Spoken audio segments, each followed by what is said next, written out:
Power button is kind of ridiculous on this ventilator. So you have to turn it around. And I don't know if you can see it, but there is a knob or lever, I guess. Toggle. Oh my God.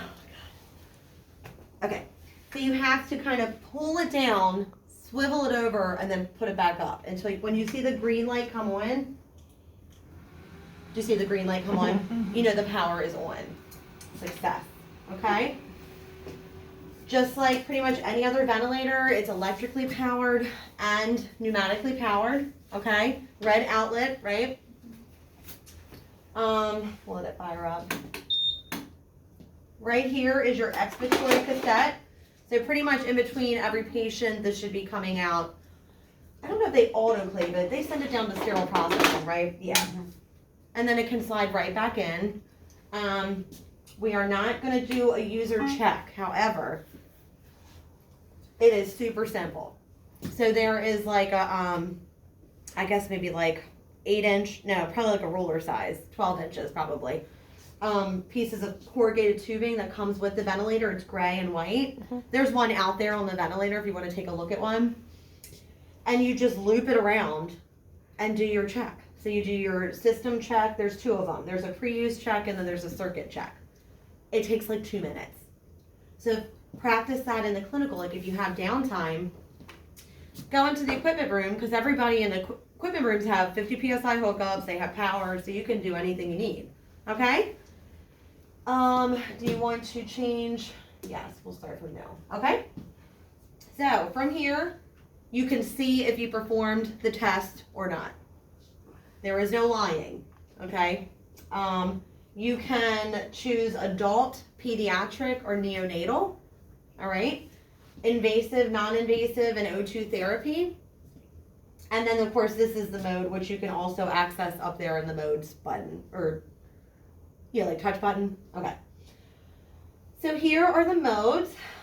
Pressure control, PRVC, volume control, BiVent or APRV, SIMV, and all of those options. And then you have pressure support CPAP, one of my personal favorites, volume support, and NAVA.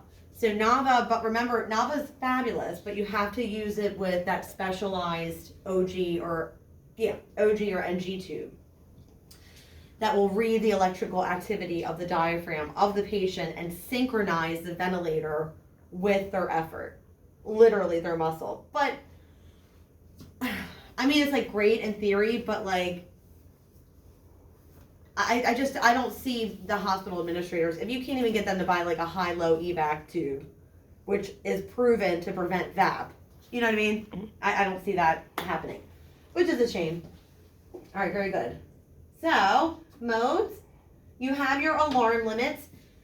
You can auto set these. I'll show you once I start it up. But remember, for your test, we are not auto setting. Okay, this is a test. You have to actually set your alarms. Okay. NAVA, that's where you would set that up and calibrate it with the OG tube, but we're not going to be doing that. Patient data, you can enter in demographics. It'll give you predicted body weight. Okay. This is just kind of like sensors, the system check, right? Batteries, the expiratory cassette, O2, right? Okay. Calibration test, you can calibrate like the O2 cell. Why sensor calibration? I don't know what that is.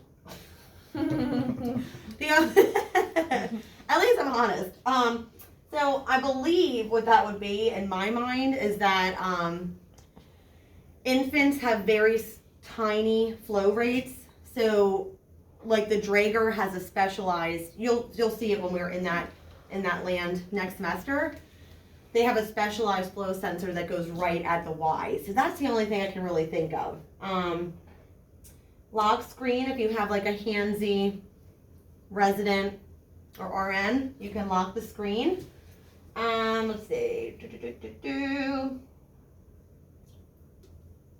No circuit. Let's start it up. I was gonna say, where's the? I know. Here we go. We'll give it a second. It's going to alarm.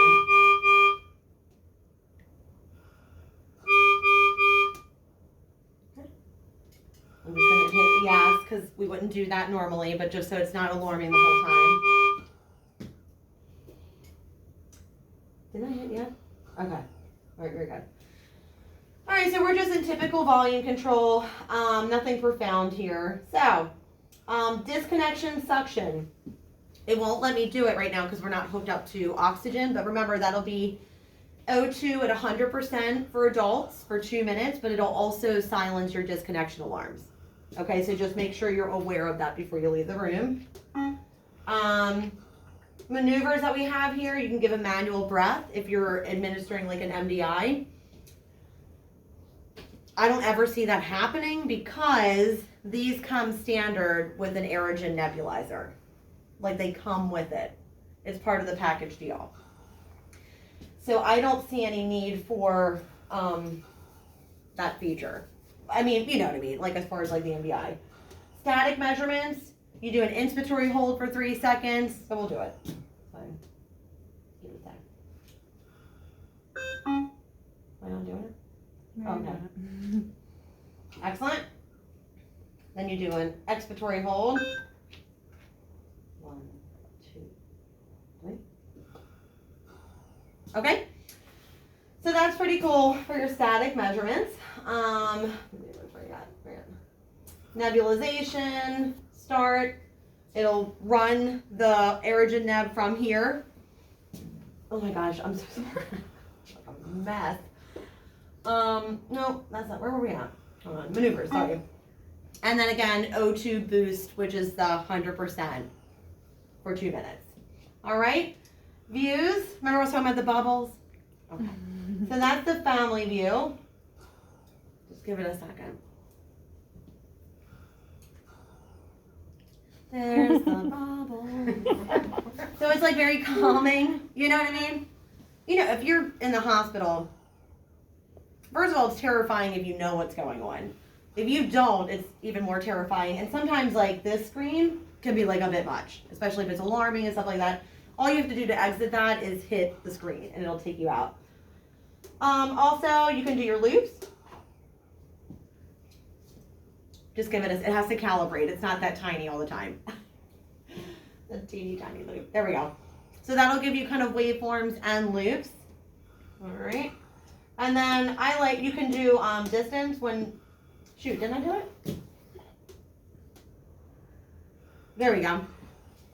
When COVID was like in full swing, like before the vaccine, they were taking the monitor off of the ventilators, I swear, and sitting them like at the window with like this screen on because no one wanted to go in. All right. Yeah. I mean, it's okay. It's okay to, you know, not know and be scared.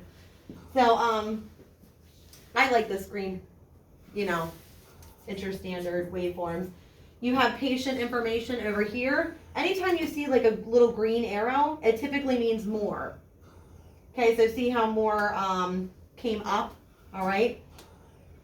So, pause, no, we don't do that. Rise, good. Trigger, good. Flow pattern, okay. All right, very good. If you hit this little green arrow over here, so you have these values, it'll pull up all of these additional values. If you want them to go away, you just hit it again and they go away. Same thing over here. More options will pop up if you hit that arrow, okay? So what I meant about if you go to alarm limits, see how it says auto set alarms? Isn't that cool? Mm-hmm. But we're not doing that, right? You will see that out there. It's nice. I would use it. But for our intents and purposes, when you're testing, you have to set the alarms, okay? You can video record.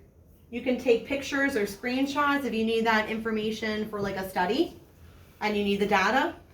That's how you could do that. I believe it's Bluetooth, if I'm not mistaken. All right. That's pretty much it. It's a pretty straightforward ventilator, and I'm sure you're seeing that. Now that you know ventilators, it's just it's just figuring out where everything is. It's like a new phone. You know what I mean? Mm-hmm. If you want to go into and then of course your alarms are up here. It also alarms around. Yellow or red. Red is high priority alarming, right? You know that. Oh, and I think with the alarms, that's where the volume is. Yeah, so there's the volume. Okay? I think that's it. Did I miss anything? Mm-hmm. Okay, so if we want to go into standby, you have to hold it so that it's saying like, are you sure? Because look, it doesn't sense that. So patient will suffocate, okay? So you have to make sure that if you are indeed going into standby, that you make sure the patient isn't connected. All right? Mm-hmm. I can't really think of anything else. I don't know if I'm